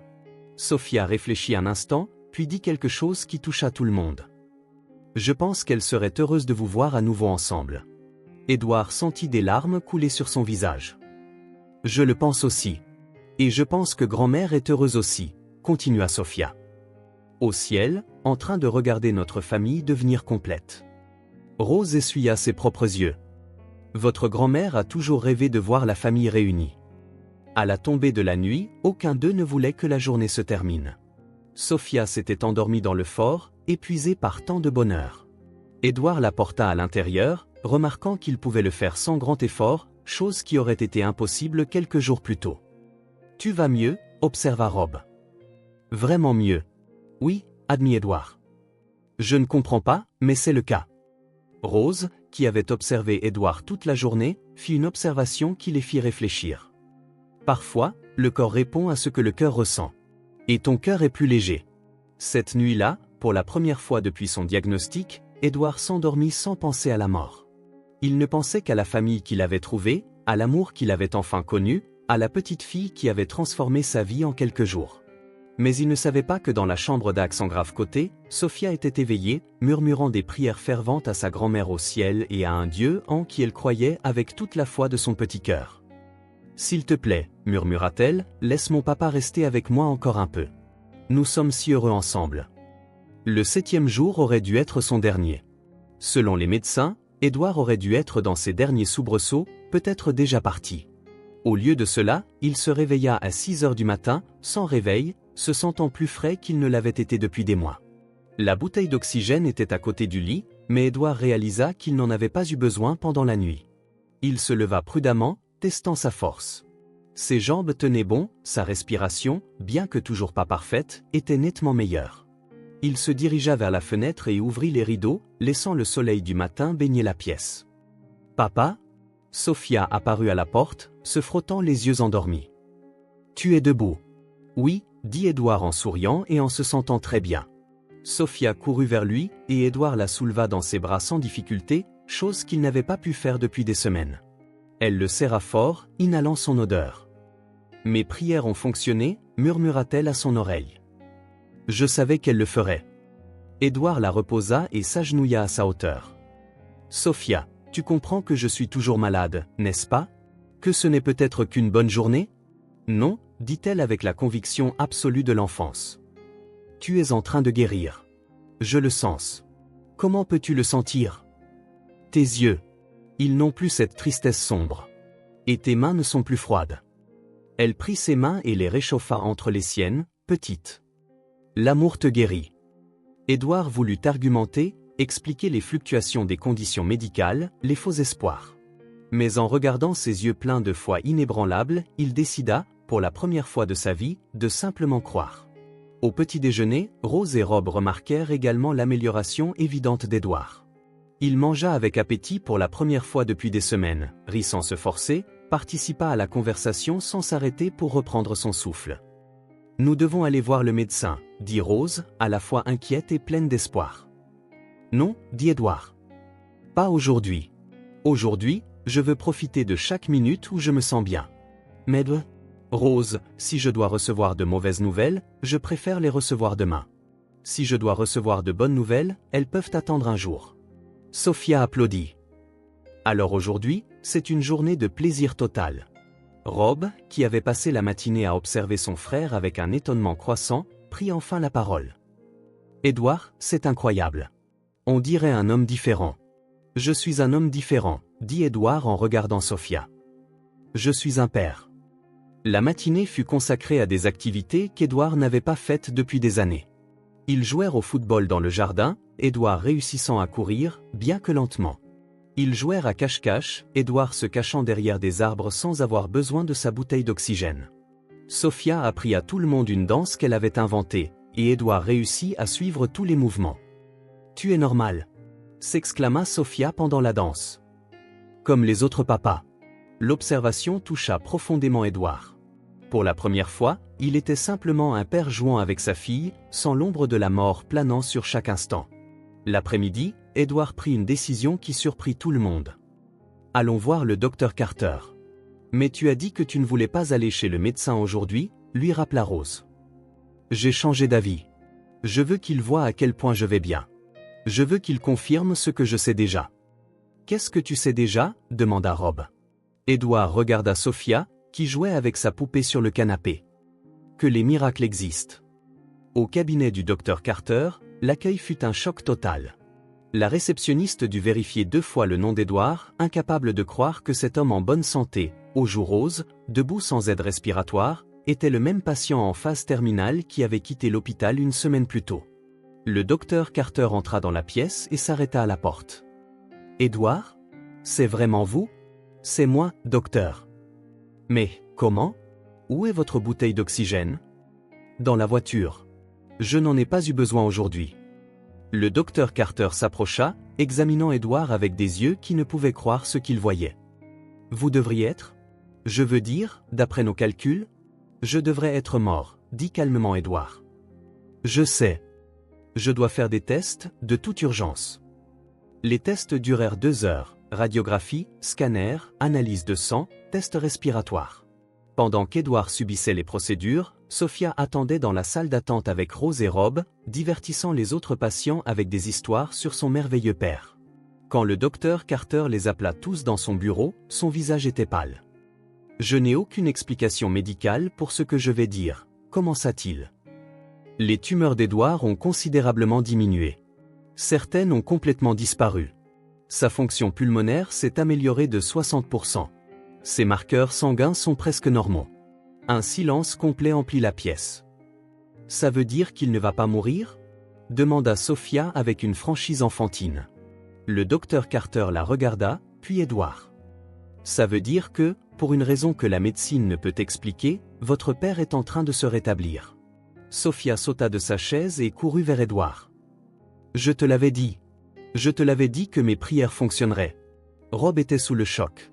« C'est possible, docteur ? Statistiquement, non. J'ai vu des rémissions spontanées, mais jamais aussi rapides ni aussi complètes. » Le docteur Carter se tourna vers Edward. « Qu'est-ce qui a changé dans votre vie cette semaine ?» Edward regarda Sophia, qui était sur ses genoux, radieuse. « Tout. Absolument tout. Des traitements alternatifs? De nouveaux médicaments? Juste. » Edward hésita, sachant comment cela sonnerait. « Juste de l'amour. Beaucoup d'amour. » Le docteur Carter prit des notes, luttant clairement entre le scepticisme scientifique et les preuves qu'il avait sous les yeux. « Je vais vous orienter vers une batterie complète de tests avec des spécialistes.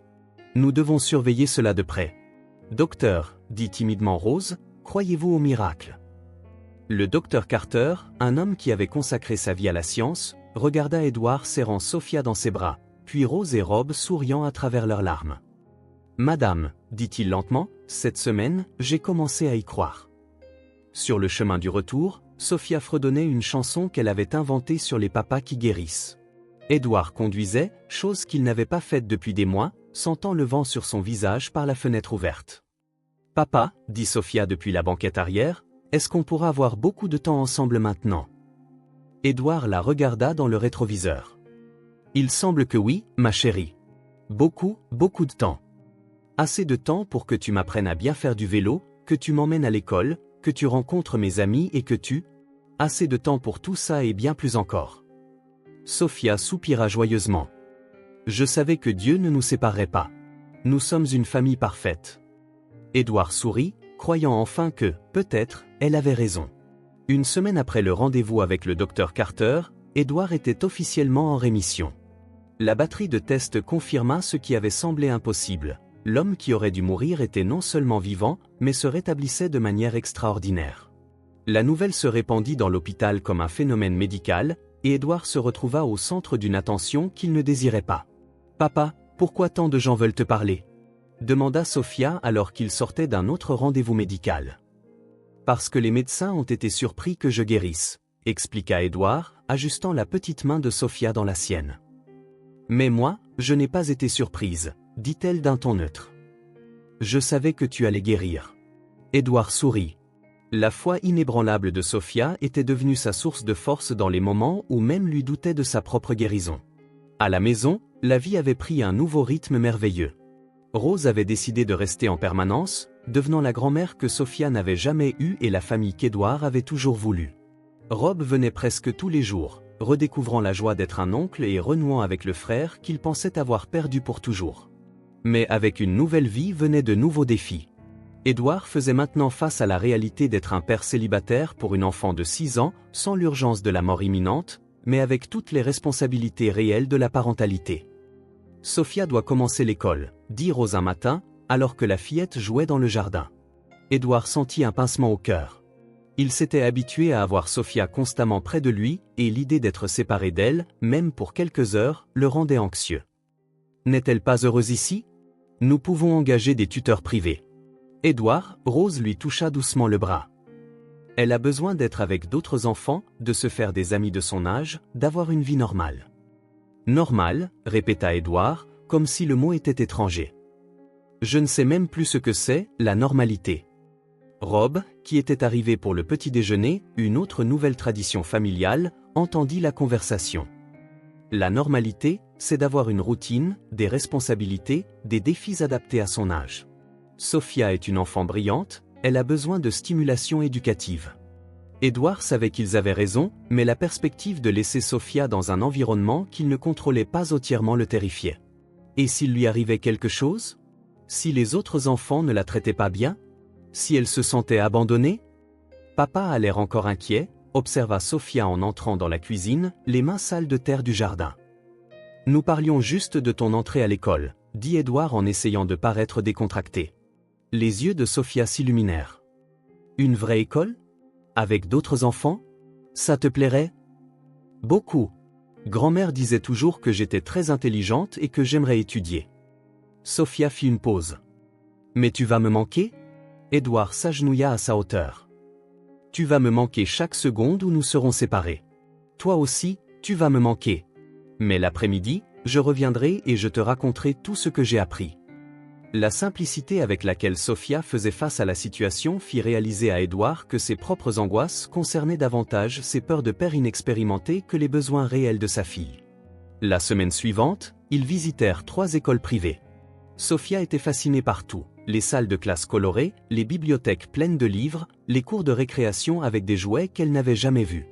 À chaque école, elle posait des questions intelligentes, discutait facilement avec les enseignants et les directeurs, et montrait une soif de connaissance qui impressionnait tout le monde.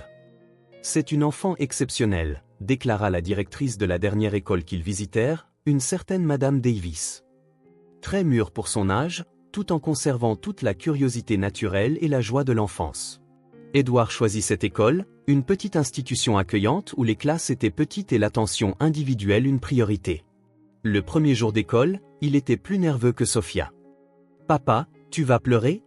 demanda-t-elle en préparant son nouveau sac à dos.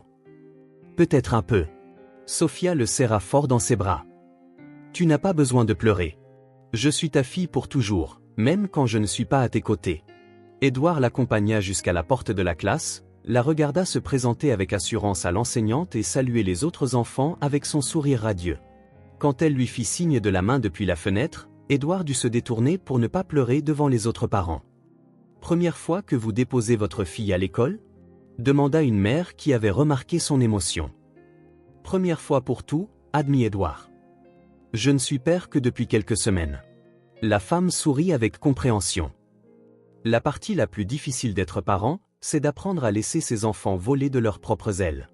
Pendant les 6 heures où Sophia fut à l'école, Édouard ne put se concentrer sur rien. Il appela l'école 3 fois pour savoir si elle allait bien. Rose et Rob rirent de son anxiété, mais comprirent. « Tu découvres que le véritable amour inclut une inquiétude constante, » observa Rose. À la sortie de l'école, Sophia courut vers Édouard les bras ouverts, débordante d'histoires à raconter. « Papa, je me suis fait 3 amis, la maîtresse a dit que je lisais très bien et il y a une bibliothèque géante. Je peux ramener des livres à la maison ?» Dans la voiture, Sophia bavarda sans arrêt sur chaque moment de la journée. Édouard réalisa que sa fille s'était épanouie dans ce nouvel environnement et que son inquiétude avait été sans fondement. « Sophia, dit-il pendant le dîner, tu as été très courageuse aujourd'hui. Toi aussi, papa. Ça a dû être difficile de me laisser là-bas. » Édouard rit. Parfois, Sophia faisait preuve d'une perception émotionnelle qui le surprenait. « Ça l'a été, mais ça en valait la peine de voir à quel point tu étais heureuse. »« Tu sais quelle a été la meilleure partie de l'école ?» demanda Sophia. « Quoi donc ? quand les enfants ont posé des questions sur ma famille. J'ai pu parler de mon papa, de tante Rose, d'oncle Rob et de ma grand-mère qui est au ciel et qui veille sur nous tous. Sophia sourit. J'ai la famille la plus spéciale de toute l'école. Cette nuit-là, en couchant Sophia, Édouard réfléchit à quel point sa vie avait complètement changé. Quelques mois plus tôt, il était un homme solitaire et aigri, concentré uniquement sur l'accumulation de richesses. Maintenant, il était le père d'une fille extraordinaire, avait une famille aimante, pour la première fois, comprenait le vrai sens du bonheur. « Papa » murmura Sophia dans le noir. « Oui, ma chérie ? Tu penses que grand-mère est fière de moi ?» Édouard s'assit sur le bord du lit et lui caressa les cheveux. « J'en suis sûr. Et je suis très fier de toi aussi. Et moi, je suis fier de t'avoir comme papa. » Édouard embrassa le front de Sophia, ressentant une gratitude si profonde qu'elle en était presque douloureuse. « Bonne nuit, ma chérie. Je t'aime plus que tout au monde. Je t'aime aussi, papa. Pour toujours et à jamais. » Quand Sophia s'endormit, Édouard la regarda quelques minutes, s'émerveillant encore du miracle qu'était sa vie. Il avait appris que le véritable amour ne guérit pas seulement les cœurs, il sauve parfois littéralement des vies. 3 mois s'étaient écoulés depuis cette première rencontre dans la rue Grise. Édouard était officiellement guéri, un mot que le docteur Carter prononçait encore avec incrédulité, mais que les tests confirmaient mois après mois. Sophia s'était épanouie à l'école, devenant l'une des élèves les plus aimées et les plus brillantes de sa classe. La famille qu'ils avaient construite semblait solide et heureuse. Mais ce matin de juin, tout changea. Édouard était dans son bureau, examinant des documents de l'entreprise. Il avait progressivement repris le travail, découvrant que sa perspective sur les affaires avait complètement changé. Maintenant, il privilégiait les employés, la responsabilité sociale, la durabilité. Le profit comptait toujours, mais ce n'était plus le seul objectif. Le téléphone interne sonna. C'était l'école de Sophia. « Monsieur Morgan », la voix de la secrétaire était tendue. « Vous devez venir chercher Sophia de toute urgence. » Le cœur d'Édouard s'emballa. « Que s'est-il passé ? Est-elle blessée ? » ?»« Non, monsieur. Mais elle est très bouleversée. Il y a eu un incident pendant la récréation. » Édouard laissa tout tomber et se précipita à l'école. Il trouva Sophia assise dans le bureau de la directrice, serrant sa poupée, des larmes coulant sur son visage. En le voyant, elle courut dans ses bras. « Papa, tu es venu. »« Bien sûr que je suis venu, ma chérie. »« Que s'est-il passé ?» La directrice, Madame Davis, expliqua la situation avec douceur. Des élèves plus âgés ont fait des commentaires désagréables sur Sophia pendant la récréation. Ils ont dit qu'elle n'avait pas de vraie famille, qu'elle avait été ramassée dans la rue, que son père ne l'avait adoptée que par pitié. Édouard sentit une colère féroce monter en lui. Et qu'a fait l'école ? Les garçons ont été punis, bien sûr. Mais Sophia a été très secouée. Elle a pleuré pendant le reste de la période. Édouard regarda Sophia, qui avait cessé de pleurer mais semblait encore fragile. « Ma chérie, veux-tu me dire ce que ces garçons ont dit ?» Sophia hésita, puis murmura, « Ils ont dit que je ne suis pas ta vraie fille. Que tu m'as seulement recueillie parce que tu avais pitié de moi. Que quand tu seras fatigué de jouer au papa, tu me renverras. » Les mots frappèrent Édouard comme des poignards. Il s'agenouilla à la hauteur de Sophia, prenant son petit visage entre ses mains. « Sophia, regarde-moi. Crois-tu ce que ces garçons ont dit ?» Sophia secoua la tête, mais sa voix était incertaine. « Non, mais est-ce que c'est vrai que tu m'as trouvée dans la rue ? » ?»« C'est vrai. »« Et est-ce que c'est vrai que je ne suis pas ta fille biologique ?» Édouard prit une profonde inspiration. C'était le moment qu'il avait toujours su qu'il viendrait, où Sophia remettrait en question son origine, son histoire, la nature de leur relation. « C'est vrai, tu n'es pas née de mon ventre comme certains enfants. Mais, Sophia, » il toucha sa poitrine, au-dessus de son cœur, « tu es née ici, dans mon cœur. Et cela fait de toi ma fille plus que toute autre chose au monde. Mais pourquoi m'as-tu choisi, moi ? Pourquoi pas une fille riche et jolie qui avait déjà une famille ?» Édouard sourit à travers ses propres larmes. « Parce que tu étais exactement la fille que mon cœur cherchait. Parce que quand je t'ai vue, j'ai reconnu que nous étions de la même famille. La famille des gens qui ont besoin d'amour et qui savent donner de l'amour. » Sophia sembla traiter l'information. « Et tu ne me renverras jamais ? » Sophia Morgan, dit solennellement Édouard, tu es ma fille pour toujours. Il n'y a pas de retour pour les filles du cœur. Il n'y a pas de date d'expiration pour l'amour d'un père. Même si je fais une bêtise. Même si tu fais 1000 bêtises. Même si je me dispute avec toi? Même si tu grandis et te rebelles? Même si tu me déçois? Les vrais papas n'abandonnent jamais leurs enfants. Et je suis ton vrai papa. Sophia se jeta dans ses bras, et Édouard la serra fort, sentant la tension quitter son petit corps. Je pourrais dire quelque chose à ces garçons demain?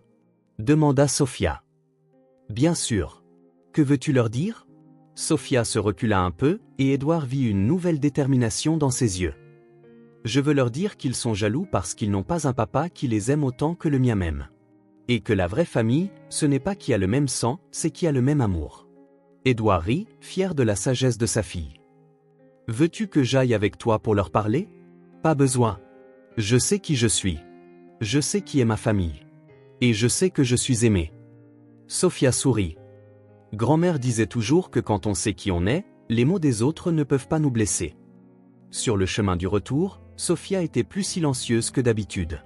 Édouard respecta son silence, comprenant qu'elle traitait non seulement l'incident, mais aussi des questions plus profondes sur l'identité et l'appartenance. À la maison, Rose et Rob attendaient.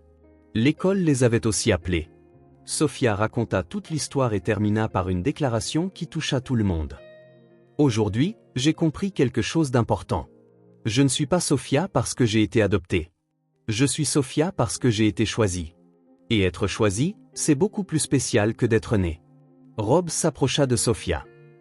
Sophia, je peux te dire un secret? Elle hocha la tête.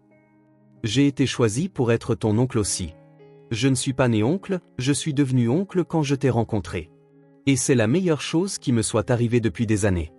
Rose ajouta, et moi, j'ai choisi d'être ta grand-tante. J'aurais pu t'emmener, mais j'ai choisi de rester et d'être une famille, tous ensemble. Sophia regarda autour de la pièce, les 3 personnes qu'elle aimait le plus au monde. Alors, nous sommes tous des élus? Nous tous, confirma Édouard. Et nous nous choisissons les uns les autres chaque jour, encore et encore. Cette nuit-là, pendant leur rituel du coucher, Sophia posa une question qui montrait sa maturité croissante. Papa, tu penses que mes parents biologiques m'aimaient? Édouard choisit ses mots avec soin. Je ne sais pas qui étaient tes parents biologiques, ma chérie. Mais je sais que s'ils te connaissaient comme je te connais, ils t'aimeraient autant que moi. Et pourquoi ne sont-ils pas restés avec moi? Parfois, les gens ne peuvent pas s'occuper de leurs enfants, même s'ils les aiment très fort. Ça peut être la maladie, la pauvreté, des problèmes qu'ils ne peuvent pas résoudre. Ça ne veut pas dire qu'ils ne les aimaient pas. Sophia réfléchit un instant. Alors ils m'ont donné à grand-mère parce qu'ils voulaient qu'on s'occupe de moi? Probablement. Et grand-mère m'a élevé avec amour jusqu'à ce qu'elle ne puisse plus. Exactement. Et puis elle t'a demandé de me trouver et de t'occuper de moi. Édouard sourit. Il ne croyait pas à l'intervention divine, mais c'était peut-être exactement ce qui s'était passé. Sophia se blottit dans ses bras. Alors j'ai eu 3 familles qui m'ont aimé. La première qui m'a donné la vie, grand-mère qui m'a élevé, et toi qui m'as choisi. Je suis une fille très chanceuse. Édouard lui embrassa le front, s'émerveillant une fois de plus de la capacité de Sophia à transformer la douleur en gratitude, le rejet en acceptation, le questionnement en certitude. Oui, ma chérie. Tu es la fille la plus chanceuse du monde. Et je suis le papa le plus chanceux du monde. Pour toujours. Regarda, réfléchissant à la façon dont cette journée avait été une étape importante. Sophia avait affronté sa première grande crise d'identité et en était sortie plus forte, plus sûre, plus certaine de qui elle était et d'où elle venait. C'était le moment le plus tendu émotionnellement qu'ils aient affronté en tant que famille, et ils l'avaient surmonté ensemble, avec amour, honnêteté et unité. Édouard savait que d'autres crises viendraient. Cela faisait partie de la vie, de la croissance. Mais il savait aussi qu'ensemble, ils pouvaient tout affronter. 1 an s'était écoulé depuis cette rencontre qui avait tout changé. Édouard était dans son bureau, mais ne travaillait pas sur les chiffres froids des tableurs qui dominaient autrefois sa vie. Au lieu de cela, il organisait les préparatifs d'une célébration très spéciale, le premier anniversaire officiel de l'adoption de Sophia. La transformation de son entreprise avait été radicale. Sous sa nouvelle direction, elle était devenue une référence en matière de responsabilité sociale, créant des programmes de soutien aux enfants orphelins, finançant des refuges et établissant un fonds permanent pour les familles vulnérables. Édouard avait découvert qu'utiliser sa fortune pour aider les autres était infiniment plus satisfaisant que de simplement l'accumuler. Papa. Sophia entra en courant dans le bureau, encore en uniforme scolaire, les cheveux au vent et le sourire qui était devenu la lumière de sa vie. Devine ce qui s'est passé aujourd'hui. Édouard la souleva dans ses bras, un geste dont il ne se lassait jamais, s'émerveillant encore de sa force retrouvée. Laisse-moi deviner. Tu as encore eu un A en maths? Mieux que ça. Sophia ouvrit son sac à dos et en sortit un papier coloré. La maîtresse a choisi ma rédaction pour le concours de la ville. Édouard examina la rédaction, intitulée « Ma famille spéciale ». Il la lut en silence, le cœur se serrant d'émotion à chaque ligne. Sophia avait écrit sur l'amour qui transcende le sang, sur les secondes chances, sur la façon dont les familles peuvent naître de rencontres inattendues. Elle terminait par une phrase qui fit monter les larmes aux yeux d'Édouard. « J'ai appris que le véritable amour peut guérir n'importe quelle maladie, même la maladie d'avoir un cœur vide. » Sophia, c'est merveilleux. Tu deviens une écrivaine incroyable. Grand-mère disait toujours que j'avais un don pour les mots. Je crois qu'elle avait raison. Édouard embrassa le front de sa fille. Elle avait raison sur beaucoup de choses. À ce moment, Rose apparut à la porte avec Rob, tous deux portant des sacs colorés. « Est-ce que quelqu'un est prêt pour une fête ?» demanda Rose en souriant. Sophia sauta des bras d'Édouard. « La fête d'anniversaire de notre famille. » Les préparatifs de la célébration avaient commencé des semaines plus tôt. Ce ne serait pas seulement une fête, mais une célébration de tout ce qu'ils avaient construit ensemble. Édouard avait invité le docteur Carter, mademoiselle Hélène Santos, qui était devenue une amie de la famille, les professeurs de Sophia et certaines des familles qui avaient été aidées par les programmes sociaux de l'entreprise. Mais il y avait une surprise spéciale qu'Édouard avait gardée pour ce jour-là. « Sophia, dit-il en tirant une chaise pour s'asseoir à sa hauteur, avant que la fête ne commence, je dois te donner ton cadeau principal. » « J'ai déjà eu tellement de cadeaux cette année. » Commença Sophia. « Celui-ci est différent. C'est un cadeau que tu m'as fait, et maintenant, je te le rends. » Sophia pencha la tête, confuse. Édouard sortit un dossier de documents juridiques de son tiroir. « Tu te souviens quand tu as demandé si tu pouvais vraiment avoir mon nom de famille ?» Sophia hocha la tête, les yeux se remplissant d'espoir. « Ce sont les papiers finaux de ton adoption.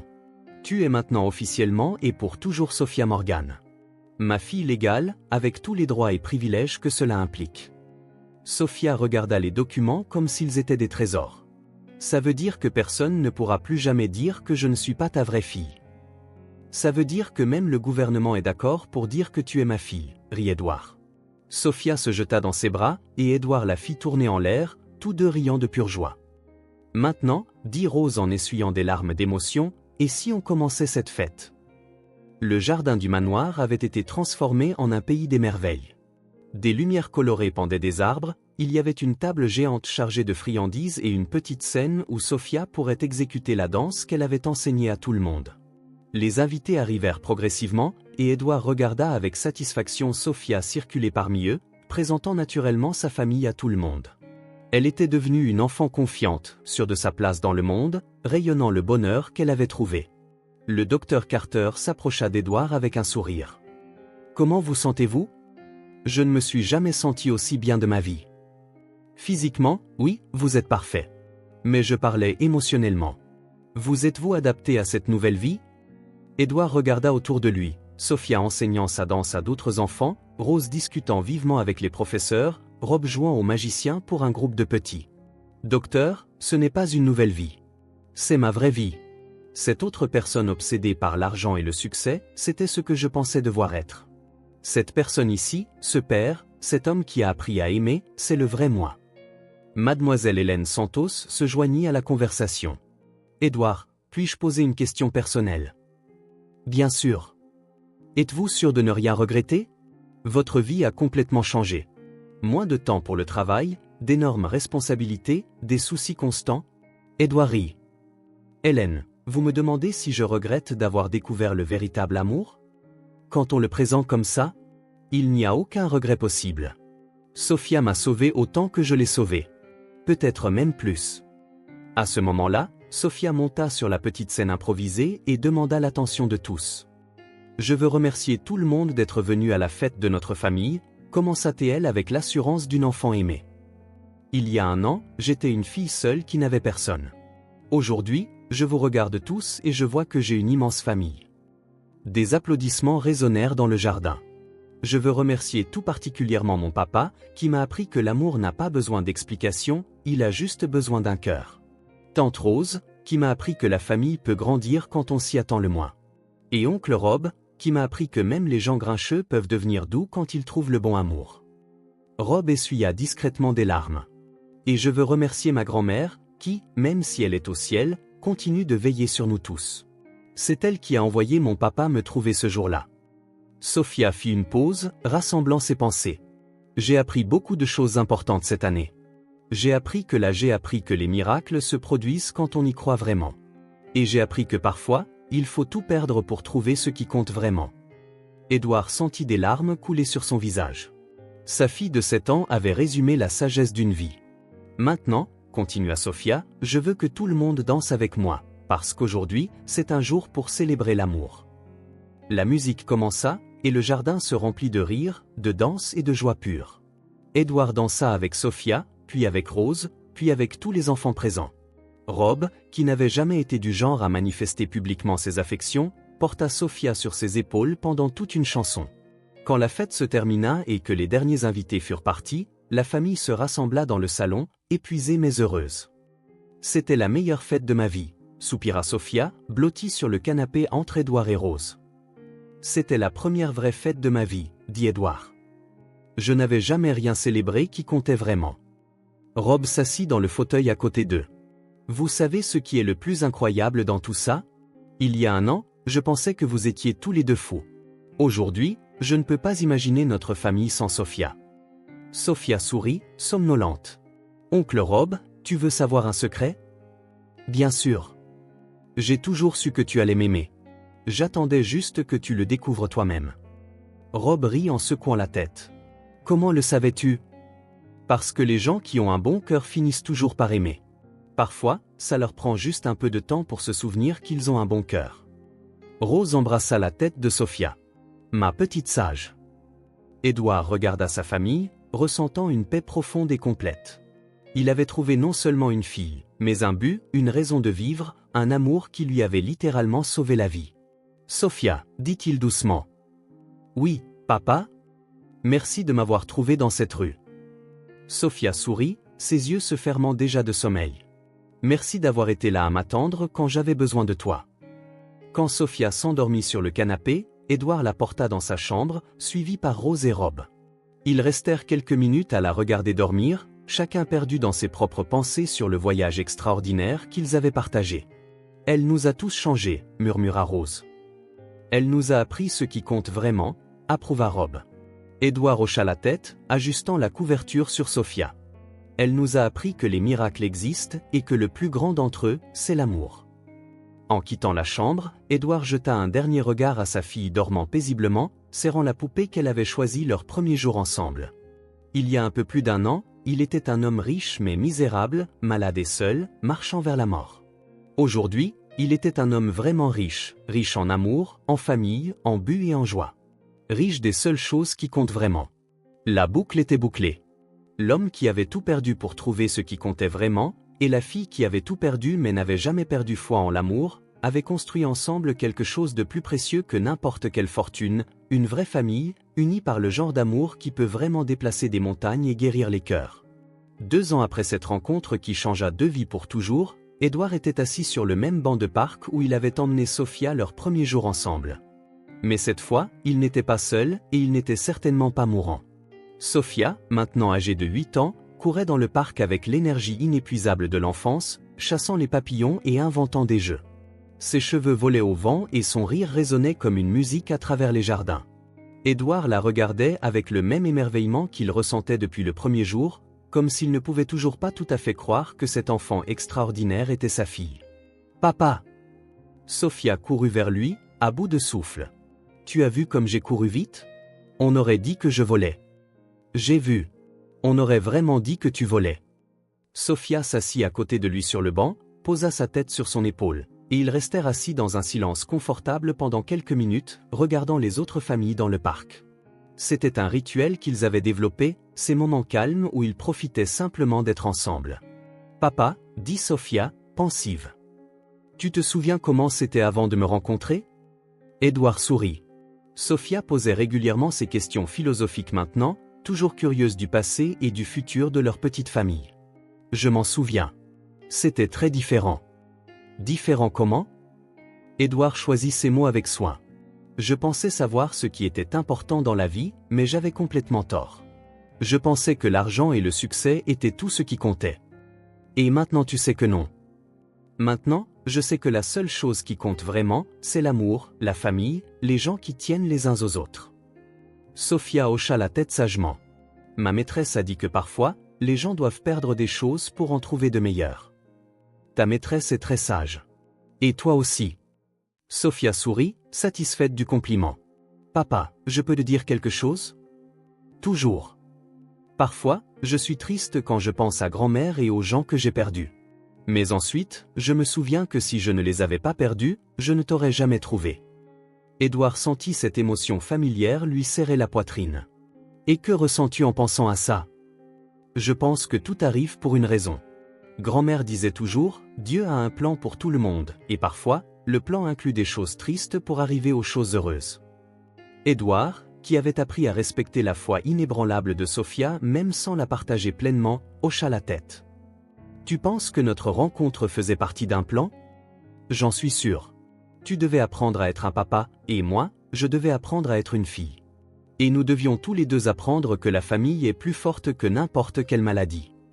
La profonde simplicité des observations de Sophia le surprenait encore régulièrement. Elle avait grandi en conservant sa douceur et sa sagesse naturelle, mais en acquérant une confiance et une joie qui faisaient d'elle une enfant spéciale. Sophia, dit Édouard, il y a quelque chose que je ne t'ai jamais dit sur ce premier jour où nous nous sommes rencontrés. Sophia se tourna vers lui, intéressée. Quoi donc? Quand j'ai quitté l'hôpital ce jour-là, je pensais que ce serait peut-être mieux de tout abandonner. J'étais très triste et j'avais très peur. Et puis tu m'as vu. Et puis je t'ai vu. Et pour la première fois depuis longtemps, j'ai senti qu'il y avait peut-être encore quelque chose de bon dans le monde. Sophia prit la main d'Édouard. Et il y en avait. Il y avait moi, qui t'attendais. Édouard rit, embrassant le front de sa fille. Il y avait toi, qui m'attendais. Ils restèrent assis sur le banc quelques minutes de plus, observant l'activité du parc. Édouard réfléchit à quel point sa vie s'était complètement transformée. L'entreprise prospérait sous sa nouvelle philosophie humanisée. Rose s'était installée en permanence et était devenue la grand-mère que Sophia n'avait jamais eue, pleine d'histoire, de soins et d'amour inconditionnel. Rob venait presque tous les jours, était devenu l'oncle préféré et avait même commencé à sortir avec l'une des enseignantes de Sophia, un changement que tout le monde attribuait à l'influence aimante de la fillette. Et Édouard? Édouard avait découvert qu'être père était à la fois la chose la plus effrayante et la plus gratifiante qu'il ait jamais faite. Chaque jour apportait de nouveaux défis, de l'aide aux devoirs à l'explication de la méchanceté de certaines personnes, de la gestion des cauchemars à l'enseignement des valeurs et des choix. Mais chaque jour apportait aussi des joies indescriptibles, le sourire matinal de Sophia, ses histoires d'école, ses câlins spontanés, son rire contagieux. « Papa » l'interrompit Sophia dans ses pensées. « Oui, ma chérie. Quand ils grandiront, se marieront et auront des enfants, est-ce qu'ils m'appelleront grand-mère » Édouard rit de la question prématurée. Ils le feront. Et moi, je serai grand-père. Et tu leur raconteras comment tu m'as trouvé? Je leur raconterai toute notre histoire. Comment un homme triste a trouvé une petite fille courageuse et comment, ensemble, ils ont créé une famille pleine d'amour. Sophia sauta du banc, énergisée par l'idée. Et j'apprendrai à mes enfants que l'amour est le médicament le plus puissant du monde. Tu le feras. Sophia se mit à courir à nouveau, mais s'arrêta et revint vers Édouard. J'ai oublié quelque chose d'important. Quoi donc? Sophia le serra fort dans ses bras et lui murmura à l'oreille, « Je t'aime, papa. Pour toujours et à jamais. » Édouard la serra en retour, ressentant cette immense gratitude qui l'accompagnait chaque jour. « Je t'aime aussi, Sophia. Pour toujours et à jamais. » Quand ils rentrèrent enfin à la maison, ils trouvèrent Rose préparant le dîner et Rob aidant à mettre la table, des scènes devenues délicieusement routinières. Sophia courut leur raconter ses aventures au parc, et Édouard regarda sa famille rassemblée, encore parfois incrédule devant l'abondance de bonheur qu'il avait trouvé. Pendant le dîner, Sophia fit une annonce. « Demain, je vais présenter ma rédaction sur la famille à toute l'école. » « Quelle rédaction ?» demanda Rose. « J'ai écrit sur la façon dont les familles peuvent naître de différentes manières, comment parfois Dieu rassemble des personnes qui ont besoin les unes des autres. » Rob sourit. « Et qu'as-tu écrit sur notre famille ?» Sophia devint sérieuse un instant, rassemblant ses pensées. J'ai écrit que notre famille a commencé par une simple question, voudrais-tu être ma fille? Et que cette question a changé 4 vies pour toujours. Édouard sentit des larmes se former. 4 vies? La mienne, la tienne, celle de tante Rose et celle d'oncle Rob. Parce que quand tu m'as adopté, nous sommes tous devenus une famille. Rose essuya discrètement ses yeux. Et comment se termine ta rédaction? Sophia sourit. Elle se termine en disant que le véritable amour peut guérir n'importe quoi, les cœurs brisés, les maladies graves et même les gens qui ont oublié comment être heureux. Cette nuit-là, après que Sophia se fut endormie, Édouard passa un moment dans sa chambre, la regardant dormir. Il le faisait presque tous les soirs, s'émerveillant encore du miracle qu'était sa vie. La fillette qu'il avait trouvée en larmes dans la rue était maintenant une enfant confiante, intelligente, pleine d'amour et de sagesse. Elle avait des amis à l'école, d'excellentes notes, et surtout, la sécurité inébranlable d'être profondément aimée. Et lui, l'homme qui aurait dû mourir seul et amer, avait découvert que la vie valait la peine d'être vécue quand on avait quelque chose, quelqu'un pour qui vivre. Il avait appris que le véritable succès ne se mesurait pas en argent, mais en sourire, en câlins, en moments de joie partagée. Il avait découvert qu'avoir une famille signifiait posséder un trésor plus précieux que n'importe quelle fortune. Édouard embrassa le front endormi de Sophia et murmura « Merci de m'avoir sauvée, ma fille ». Sophia s'agita légèrement dans son sommeil et murmura « Merci de m'avoir trouvé, papa ». Édouard sourit et quitta la pièce, sachant que le lendemain, il se réveillerait pour une autre journée d'aventure, de rire, de défis et de joie aux côtés de la meilleure chose qui lui soit jamais arrivée. Dehors, les étoiles brillaient sur le manoir qui était devenu un véritable foyer. Et quelque part, Édouard aimait à imaginer, une grand-mère au ciel souriait, voyant que sa petite fille était exactement là où elle devait être, entourée d'amour, en sécurité dans une famille qu'il avait choisie et continuerait de la choisir chaque jour. L'histoire avait commencé par une fin, un diagnostic terminal, mais elle s'était transformée en le plus beau des commencements, la naissance d'une famille unie par le genre d'amour qui peut vraiment déplacer des montagnes, guérir les cœurs et créer des miracles. Car parfois, les plus belles histoires commencent exactement au moment où l'on pense que tout se termine. Et parfois, trouver une famille est aussi simple que de poser une question, voudrais-tu être ma fille ?